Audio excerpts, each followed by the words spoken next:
Toby and Henrietta were enjoying their new job on the island of Sodor. But they do look old-fashioned and didn't need new paint.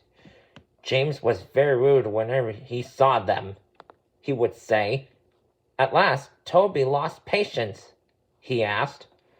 "Answered James," said Toby earnestly.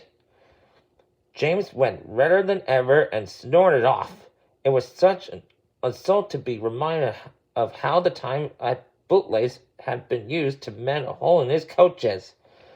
At the end of the line, James left his coaches and got ready for his next train. It was a slow freight, stopping at every station to pick up and set down cars. James hated slow freight trains. Starting in only a few, he picked up more and more cars at each station till he had a long train. At first, the freight cars behaved well, but James bumped them so crossly that they were determined to get back at him.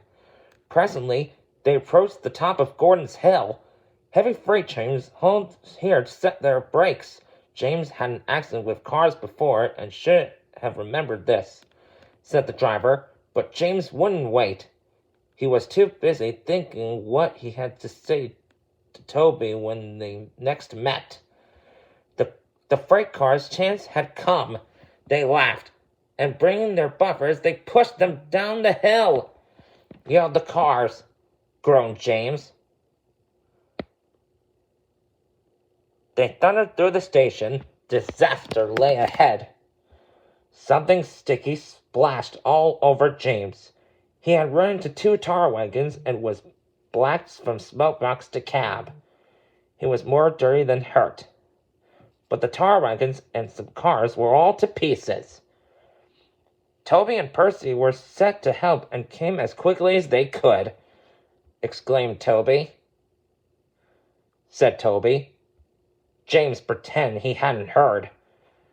Toby and Percy cleared away the unhurt cars and helped James home. Sir Topham Hatt met them. He turned to James. Said Toby. All James could do was watch Toby as he ran off happily with the news.